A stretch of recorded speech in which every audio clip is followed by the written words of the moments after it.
लिए अब देखिए question number 6. Question number 6 is again evaluate 1/3 whole raise to power -1 minus 1/4 whole raise to power -1.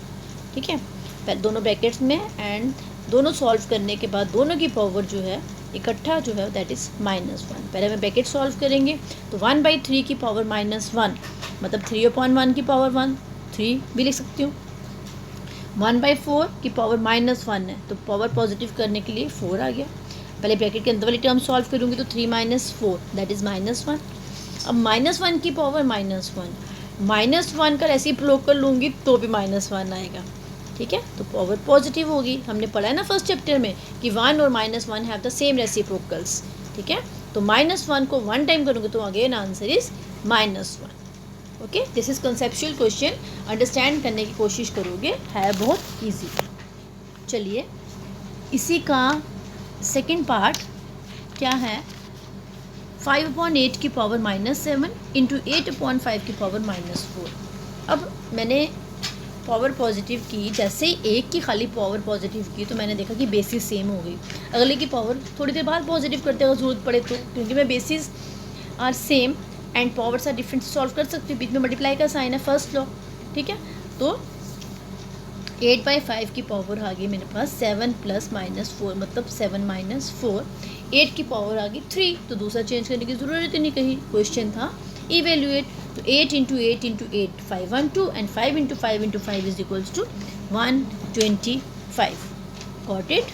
Now come to question number 7. Seventh question is last question of exponent and also of this exercise. तो देखिए first part क्या है. ऐसे questions आप लोगों ने 7th class में बहुत किए हैं. आपको मैम ने सिखाया था कि पावर्स को पावर्स की शेप में ही तोड़ना है. तो ये तो बहुत इंटरेस्टिंग क्वेश्चन है. सिर्फ 2 ही पार्ट्स किए हैं. देखिए 25 × t की पावर -4. जब भी ABCD अलजेब्रा में यूज़ करते हैं ये बता देते हैं कि t है क्या. ब्रैकेट में इन्होंने लिखा है कि t is not equals to 0, क्योंकि अगर t की जगह 0 आ गया तो क्वेश्चन में t का कोई मतलब ही नहीं है. t के अलावा कुछ भी हो सकता है, 1 2 3 4 एनीथिंग. होल डिवाइडेड बाय 5 की पावर -3 इंटू 10 इंटू टी की पावर -8. क्वेश्चन है सिंप्लीफाई. सिंप्लीफाई का मतलब है कि इसको सिंपल करके हम इसको इवेल्युएट करें. ठीक है, या तो हम इसको सॉल्व करते जाएं, तो सॉल्व करने के लिए पहले पावर क्या करनी पड़ेगी, पॉजिटिव बनानी पड़ेगी. पॉजिटिव बनाने के लिए अब करते करते आपके दिमाग में एक चीज़ तो आ गई, हम ऐसे प्रोक कर लेते हैं ना, मतलब जो टर्म ऊपर है वो नीचे चली जाती है, नीचे वाली ऊपर आ जाती है.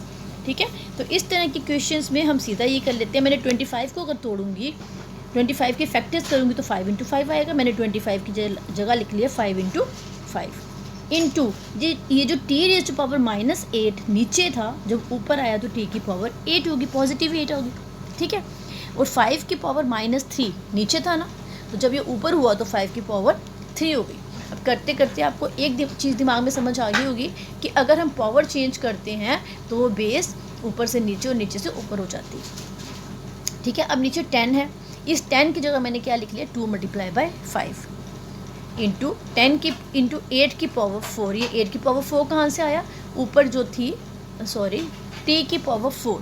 ऊपर जब था मेरे पास t की पावर -4 था, तो -4 को पॉजिटिव 4 बनाने के लिए मुझे t जो है वो नीचे लेके जाना पड़ा.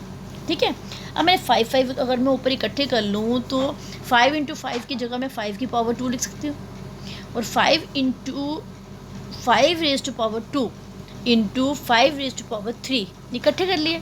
ठीक है, और इंटू टी की पावर 8 दूसरी तरफ कर ली. नीचे मेरे पास क्या है, 2 × 5 into T raise to power 4.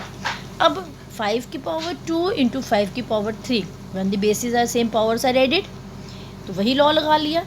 और नीचे 2 × 5 की जगह 5 × 2 कर लिया, ताकि मैंने 5 वाले इकट्ठे कर लिए और टी वाले अलग अलग कर लिए. टी की पावर 8 अपॉन टी की पावर 4. अब ये आ गया 5 की पावर 5, और 5 के ऊपर कुछ नहीं है, इसका मतलब 5 की पावर 1. ठीक है, ये 2 नीचे है ना, इसको जस्ट अलग करने के लिए मैंने ऊपर 1 लिख लिया. ठीक है, इसको 1/2 लिख लिया इंटू टी की पावर 8 अपॉन टी की पावर 4. अब इन पे लॉ लगा लिया. जब भी अपॉन का मतलब है divide. When the basis are same and powers are different in divisions, powers are subtracted. तो 5 रेज़ टू पावर 5 - 4 इंटू 1/2 जैसे था as it is clear, into T में भी वही कंसेप्ट यूज़ हो रहा है. When the basis are same powers are subtracted, तो 8 - 4 ये मेरे पास बचा 5 की पावर 4 इंटू 1/2 इंटू टी की पावर 4. 5 की power 4 means 5 into 5 25, 25 into 5 125 and 125 into 5 625. ठीक है, अपॉन 2 और टी की power 4. This is our answer. Okay, चलिए इसका second part again very interesting. देखो ध्यान से देखना है इसको. 3 की पावर -5 इंटू 10 की power -5 into 125 whole divided by 5 की पावर -7 इंटू 6 की पावर -5. जहाँ पे भी इतनी सारी नेगेटिव पावर हो ना, हम पावर पॉजिटिव करने में क्या करेंगे, न्यूमिनेटर्स डिनोमिनेटर्स बना देंगे, डिनोमिनेटर्स न्यूमिनेटर्स बन जाएंगे. ठीक है, 3 की पावर -5 माइनस थी तो 3 की पावर 5 मैंने नीचे कर ली, इंटू 10 की पावर -5 नीचे आया तो 10 की पावर 5 हो गया. 125 ऊपर रहा अपनी जगह पे, 5 की पावर -7 नीचे था तो 5 की पावर 7 होगी ऊपर जाके, और 6 की पावर -5 थी ऊपर जाके 6 की पावर 5. यहाँ तक किसी को कोई डाउट नहीं होना चाहिए. सिंपल पावर्स जब हम चेंज करते हैं तो न्यूमिनेटर डिनोमिनेटर्स बन जाते हैं, डिनोमिनेटर्स न्यूमिनेटर्स बन जाते हैं. एक चीज़, अब सब कुछ पावर में था तो मैंने 125 को भी पावर में लिख दिया. 125 को जब मैं फैक्टराइज करूँगी तो आएगा 5 इंटू 5 इंटू 5. ठीक है, इंटू 5 की पावर 7. और जब मैं 6 को तोड़ूंगी तो 6 टूट सकता है ना, 6 का 2 इंटू 3 लिख सकती हूँ. 2 इंटू 3 6 होता है ना, तो 2 into 3 whole raise to power 5. थोड़ा सा ध्यान रखना है. अब खाली 3 के ऊपर 5 लिख दो या 2 के ऊपर 5 लिख दो, दैट विल बी रॉन्ग, क्योंकि 6 की पावर 5 है. तो 6 बनेगा कैसे, 2 multiply by 3. Okay, whole divided by 3 raise to power 5 मेरे पास था. 10 को भी तोड़ लिया, 2 इंटू 5 करूँगी तो 10 बन जाएगा, होल रेज़ टू पावर 5. अब होल रेज़ टू पावर का मतलब क्या होता है, ब्रैकेट के ऊपर सारी टर्म्स के ऊपर सेम पावर है. मतलब 5 जो है वो 2 की भी पावर और 3 की भी पावर है न्यूमिनेटर में. डिनोमिनेटर में 5 जो वो 2 की भी पावर और 5 की भी पावर है. और मैंने जस्ट इसी को खोला अभी. 5 इंटू 5 इंटू 5 को मैं 5 रेज़ टू पावर 3 लिख सकती हूँ, into 5 raise to power 7 into 2 raise to power 5 into 3 raise to power 5, bracket open किया, whole divided by 3 raise to power 5 into 2 raise to power 5 into 5 raise to power 3. मैंने देखा 2 की power 5 ऊपर भी है, 2 की पावर 5 नीचे भी है, कैंसिल. 3 की पावर 5 ऊपर भी है, 3 की पावर 5 नीचे भी है, कैंसिल. अब मेरे पास सिर्फ 5 ही 5 बच रहे हैं. ऊपर क्या आ रहा है, basis are same, powers are added. 3 + 7 कर लिया अपॉन 5 की power 5. 3 + 7 means 10 divided by 5 raise to power 5. Now when the basis are same, powers are subtracted, तो हमारे पास बचा 5 की पावर 5. और मैंने 5 को जब 5 टाइम्स लिखा तो मेरे पास आ गया 3 1 2 5. Got it.